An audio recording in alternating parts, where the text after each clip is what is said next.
ګرانو زده کوونکو السلام علیکم ورحمت الله وبرکاتو. خدای دې وکړي چې تاسو به ټول جوړ او روغ یاستئ او د تیر ورځې درس به مو یاد کړی وي، کورنۍ وظیفه به مو هم لیکلي وي او د نوي درس په انتظار به د تلویزیون تر مخې د کتابچې او قلم سره ناست یاستئ. ګرانو شاګردانو، تیر ورځ موږ او تاسې د مثلثاتي معادلو باندې کار کړی و او د هغې چې کوم څلور سیستمونه و هغه موږ او تاسې لوستي وو. نن راځو دویمه درجه مثلثاتي معادلې موږ او تاسې لولو. دویمه درجه مثلثاتي معادلو دپاره اول زه تاسې ته تعریف کوم، خو مخکې د دې چې د دویمه درجه مثلثاتي معادلو تعریف درته وکړم، موږ او تاسې نن 18 درس لولو. ستاسې د 18 صنف د ریاضي د کتاب 55مه صفحه ده. موږ او تاسې دا موضوع د څه لپاره لولو؟ د دویمه درجه مثلثاتي معادلو د دې لپاره لولو تر څو موږ او تاسې دا وپېژنو، د دې په استعمال باندې پوه شو او څنګه موږ د دې نه استفاده کولی شو. په دې باندې موږ او تاسې باید پوه شو. ښه ګرانو شاګردانو، دویمه درجه مثلثاتي معادلې هغې معادلو ته ویل کېږي چې یوازې یو مجهول ولري او د مجهول درجه څو وي؟ د مجهول درجه 2 وي. راځم زه دغه خپله خبره تاسو ته روښانه کوم په یو مثال سره. یو مثال را کړی دی، مثال شپږ ساین مربع اکس، شپږ ساین مربع اکس منفي 15 ساین اکس منفي 15 ساین اکس مثبت 1 مساوي په 0. دا یوه دویمه درجه مثلثاتي معادله ده. دویمه درجه مثلثاتي معادله ګوره یو مجهول لري ساین اکس او د مجهول درجه څو ده؟ 2 ده. نو ځکه ورته موږ او تاسې دویمه درجه مثلثاتي معادله وایو. حل ته راځم. د حل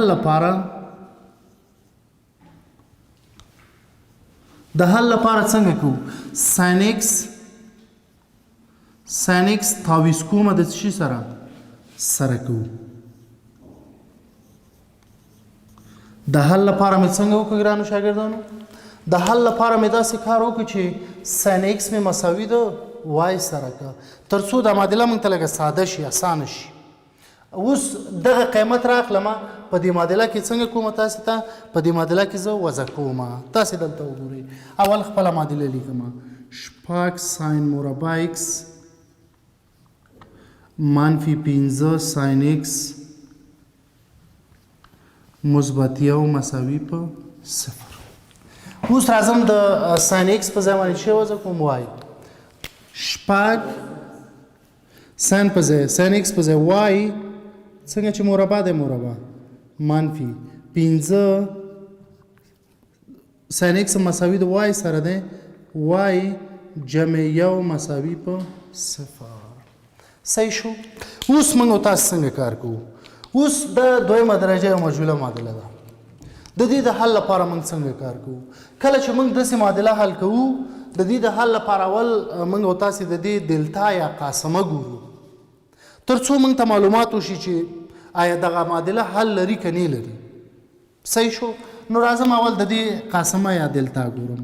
دلتا مساوي ده د بی مربع منفي 4 اے سی سره. ګورئ ګرانو شاګردانو، په دې کې ای زموږ مساوي څو دی؟ ای مساوي 6 دی.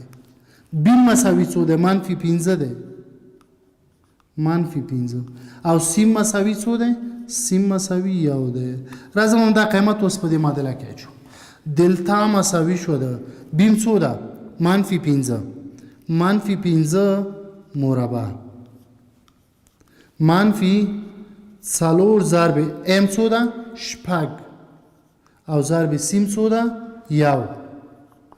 دلتا مساوي شو ده منفي ده چې مربع کې څنګه کېږي؟ مثبت کېږي. او 15 چې مربع کې 25 منفي 4 په 6 کې 40 او 40 چې په یو کې ضرب کړم هغه 40. دلتا مساوي شو ده 25 نه 40 لاړ شي 1. او 1 څنګه دی؟ دلته 3 حالتونه دي. 3 حالتونه دا معنی که چیرې دلتا لویه د 0 نه وه، معادله 2 مختلف جذرونه لري. که چیرته دلتا مساوي د 0 سره وه، معادله 2 مساوي یا 1 جذر لري. او که چیرې دلتا کوچنی د 0 نه وه، نو بیا دغه معادله په حقیقي عددونو کې حل نه لري. البته په مختلطو عددونو کې بیا دا څنګه کیږي؟ د حل وړ د اول ته حل کیږي. ښه اوس موږ او تاسې دلتا پیدا کړله چې دلتا مساوي شوله د څو سره د 1 سره. راځم اوس دغه معادله زه څنګه کومه د دې قیمتونه پیدا کوم.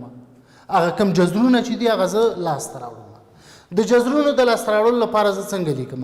د جذرونو د لاسته راوړلو لپاره زه داسې لیکم اول y1 مساوي کېږي د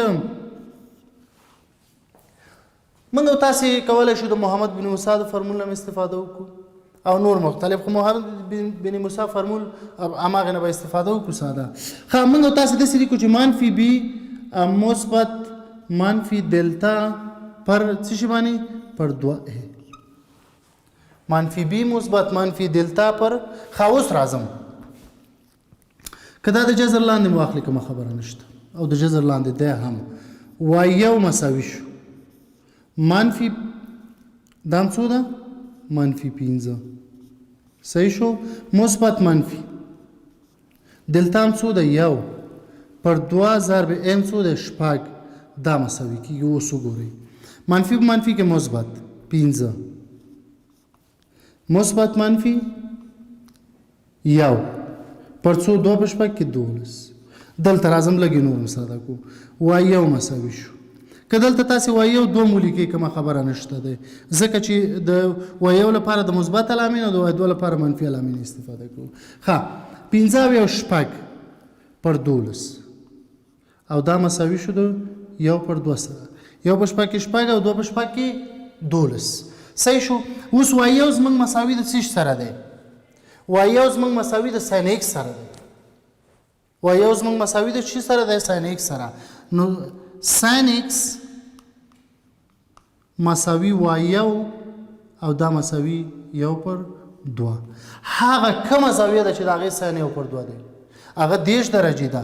نو x مساوي شو د 10 درجې یا دا مساوي ده د پای پر 6 سره. دا یوه خبره. اوس د دې لپاره موږ او تاسې کولی شو هغه د حل سیټ هم ولیکو. د حل سیټ چون مخکې موږ او تاسې د ساین لپاره لیکلی وو نو اوس یې درته بیا دلته څنګه کومه تکراروم یې درته x مساوي کېږي د 2 کا پای مثبت پای پر څو پای پر 6 دا دی یو او بل یې دی x مساوي 2 کا جمع 1 ضرب پای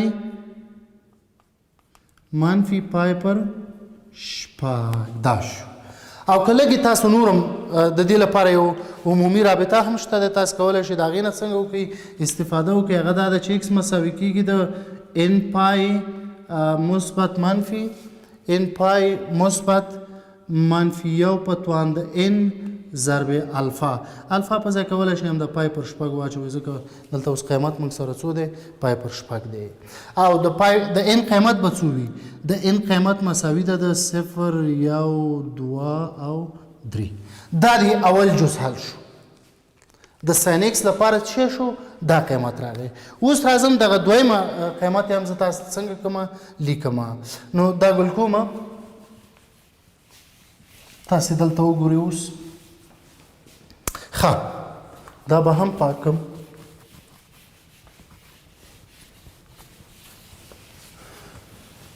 ښه دویم ته راځم. دویم قیمت زموږ داسې و چې y2 مساوي کېږي د منفي مثبت 15 منفي 1 پر 2 ضرب 6 هماغه مخکینۍ رابطې نه موږ تاسې دا مساوي شو. د 15 نه چې یو لاړ شي 4 2 په 6 کې 12 دا مساوي 1 په 4 کې 4 او 3 په 4 کې دیم 12 1 پر 3. اوس y2 زموږ ستاسې مساوي د چی سره دی sin x 2 سره دی یا دا هم د sin x سره مساوي دی sin x مساوي شو د y2 سره او دا مساوي ده د 1 پر 3 سره. اوس موږ او تاسې هغه زاویه چې د هغې sin 1 پر 3 دی هغه پیدا کړو. هغه زاویه هغه کوچنۍ زاویه چې د هغې sin 1 پر 3 دی هغه کوچنۍ زاویه چې sin 1 پر 3 دی 0.3 درجې یا داسې لیکو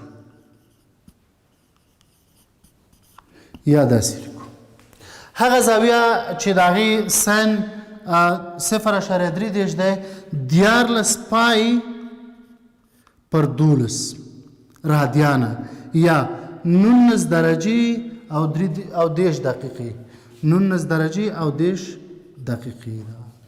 اوس راځو د دې لپاره هم زه هماغه مخکینی قیمت چې ما کوم لیکلی و د دې لپاره هم کولی شم ولیکم داسې د حل سیټ چې موږ ورته وایو داسې لیکم چې x مساوي کېږي د 2 کا پای مثبت 14 پای پر څو پای پر شپږ او کابل قیمت لیکئ هم ورته کولی شي لیکئ x مساوي کېږي د 2 کا جمع 1 ضرب پای بالکل ضرب پای منفي 14 پای پر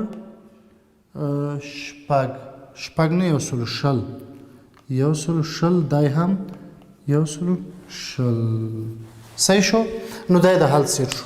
اوس دا د حل سیټ دلته څه معنی د حل سیټ دا معنی چې دلته ته کاته قیمت ورکې 1 2 3 4 5 6 دا قیمتونه چې ورکې هغه زاویه به لاسته راځي چې د هغې به ساین څو وي ساین به د هغې وي 1/3 مطلب دا چې دا به له هغې سره څنګه وي کوټرمینل زاویه به وي. ګرانو شاګردانو یو مثال درته بل هم څنګه کومه حل کومه بیا نو دا موضوع اسانه ده کورنۍ وظیفه بیا تاسو ته زه څنګه کومه در کومه. دویم مثال داسې دی وایي کوساین د 2x کوساین 2x جمع ساین x مساوي 0 دا معادله وایي راته څنګه کې حل د حل لپاره څه کوو د حل لپاره داسې کوو چې دا کوساین 2x نه دی دا مساوي کوم د 1 - 2 ساین مربع x سره مساوي کوو او دا د دې سره مساوي هم دی ښه دا د دې سره څنګه دی مساوي هم دی. اوس راځم دا په خپله لیکم کوساین د 2x مثبت ساین x مساوي په چی سره 0 سره د کوساین x په ځای باندې خپل قیمت لیکم 1 - 2 ساین مربع x مثبت ساین x مساوي په 0 سره که دواړه خواوې په منفي باندې وویشم صحیح شو. دا به شي 2 ساین مربع x دا به منفي ساین x شي او دا به منفي 1 شي مساوي په 0 سره. مطلب دا چې دواړه خواوې په څه شي باندې تقسیم کړي دواړه خواوې په ساین x باندې تقسیم کړي. اوس تعویض کوو اوس ساین x تعویض کوم د څه سره مساوي د y سره دلته وضع کوم 2y مربع منفي y منفي 1 مساوي 0. اوس دا حل کوم د دې د حل لپاره لن لیکم چې دا مساوي د 2y جمع 1 بالکل او بلې y منفي 1 مساوي په 0 سره دا دوه دانې قوسونه د دې نه لاسته راځي.